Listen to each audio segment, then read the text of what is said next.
Armand here with the April Astrology Forecast. I haven't done videos in a while. I haven't done monthly forecasts for a while, but I'm going to start doing monthly forecasts. You can still go to the website and get the written story with a little bit more detail, but I feel that the overview that we can get on video is really helpful, and it's kind of a little bit to write it all out and so on. And April is quite a time to be starting. April is always an excited month, you know. The sun is in Aries. There's a lot of stuff. It's sort of a month of renewal. Any April. The last 5 years or so, incidental stuff that could have happened at any time of the year, has been piling into April. Other times of the year too, of course, but April's been very, very busy. And this is no exception. This April has some of the most charged astrological weather we've seen in a very long time, which I'm sure you have very mixed emotions about hearing. I have mixed emotions about saying it. It's a very different type of energy than we had for the first quarter of the year, January, February, and March. This is a much more active, outgoing energy. Now, the way to think about April is to just divide it into two even pieces. There's up to the 15th, and then there's after the 15th. But the theme that runs through the entire month is Uranus at the end of Aries. Uranus is going to go into Taurus in the middle of May, and I'll do a video in a couple of weeks about Uranus and Taurus, and we'll recap Uranus and Aries in that video. So you should subscribe to this channel is what you should do. That's a good idea. But I digress. The energy of Uranus and Aries is independent, strong, high voltage. On a good day, it is creative and has a lot of potential for self-expression.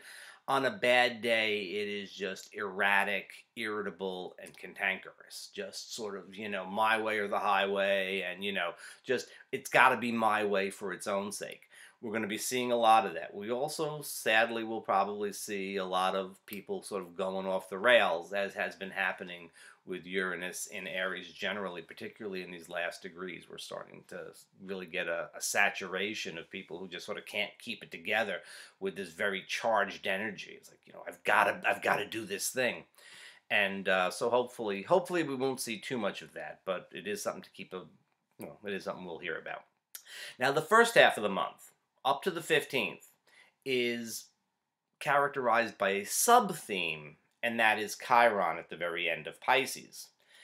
Now, Chiron is the wounded healer, and the issue with Chiron is those wounds that we have that just don't heal. They just don't get better, and we sort of carry them around with us. But it also is what opens us up to compassion. It's what opens us up to being able to feel for others and to being able to help others in exactly the areas where we ourselves have been wounded. At the end of Pisces, the 29th degree of Pisces, it's the last degree of the zodiac, and it is about letting go. And you say to yourself, really? Is there more to let go? Do I really have to let go of more? Yeah, you have to let go of more. It's liable to be a very inward time in its own way, because letting go is largely an inward process. Supporting that, the moon is going to be waning for the first half of April, from the full moon down to the new moon, which draws our energy more internally. And Mercury is retrograde up until the 15th. So there's a lot of indicators of this sort of inward energy, this sort of counter theme. If Uranus in Aries is a sort of major core dominant seventh type of thing, then Chiron at the end of Pisces is much more a minor chord. And there is a potential for what we might call functional disharmony there, right? This is two different themes playing at the same time, and that's disharmonious, as the cosmos gives us disharmonies to work with. What type of music uses both major and minor scales at the same time? Well, for one, blues music. And that's something maybe to keep in mind, maybe some good music to listen to over the course of the first half of April. And, blues music can be sad and moany, and it can also be kind of, jumpy and happy. So with blues music, you've got, typically the bass will play a major scale type of pattern. but then the melody is typically done with a minor pentatonic,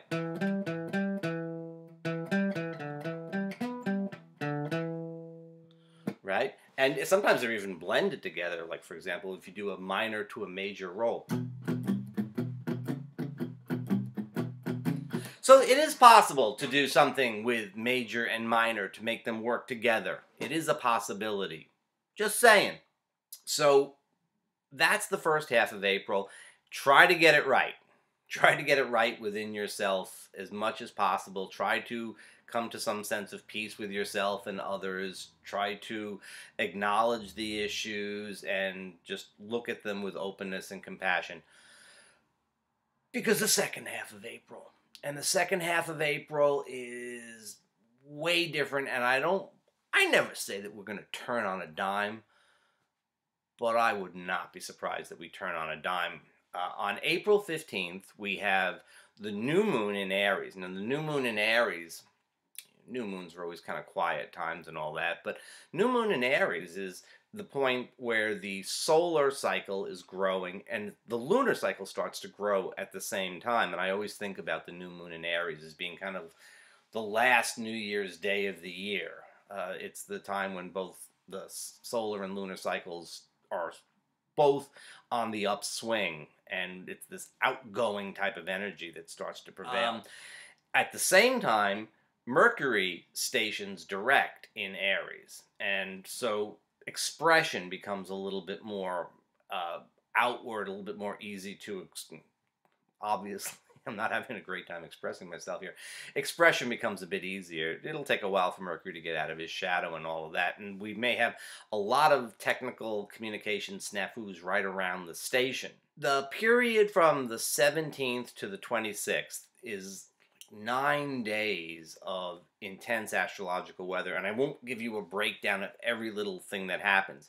Chiron goes into Aries, and so Chiron at the very beginning of the sign of Aries is bringing that woundedness to this sort of upbeat sense of self. Here I am, it's Aries, the little shoot that comes out of the ground. It's little crocuses that pop up at the beginning of springtime, and Chiron is kind of like, it's not exactly perfect, is it? There's a little bit of a problem here, and so that can maybe shoot a little dart in our self-confidence, while Uranus is at the other end of the sign saying, no, I'm going to do it. I'm on my way. And so we have a real potential here, again, for some, irritability, some cantankerous kind of, if I use the word erratic one more time, I'm just going to have to bite my tongue. But it is that kind of, really hard to contain energy, very, very strong Aries energy. Now, over those 9 days, we have Saturn stationing to retrograde. We have Pluto stationing to retrograde. We have the Sun meeting Uranus in Aries, which is going to really spark up all of that energy very, very intensely. And this is especially in that period between April 17th and April 22nd. Very, very intensely. Mars goes on to meet with Pluto later in the month, and then we build, even after the 26th, we build towards the full moon in Scorpio on the 29th. And the full moon in Scorpio, not the easiest, it is considered the Buddha's birthday, but it is not the easiest full moon, because Scorpio digs for things. And the moon does not like to be dug at. And the moon doesn't particularly love being exposed at the full moon. The full moon in Scorpio brings up a lot of stuff that maybe, we show ourselves things we'd rather not see, and we show others things that they'd rather not see, and things that we would rather that they don't see, and blah blah blah. So as we go along through the month here, it would be really great to have as much sense of awareness, and as much sense of compassion, and as much sense of groundedness. There's a lot of grounding energy, actually. There's a lot of, we have Mars in Capricorn, we have Pluto and Saturn in Capricorn. As much grounding energy as we can possibly manifest, and as much compassion and awareness as we can bring to the circumstances will help us do the work at the beginning part of the month. And then, the latter part of the month, hopefully we can have a creative and exciting and positive expression of the energy rather than just kind of, whining around and causing trouble and stuff. I'll be back in a little bit. I'll be back with the May forecast, and check back for the Uranus in Taurus video. And hey, the thing that you should do, of course, is to subscribe to this channel so that you can catch all the videos as they come out. See you soon.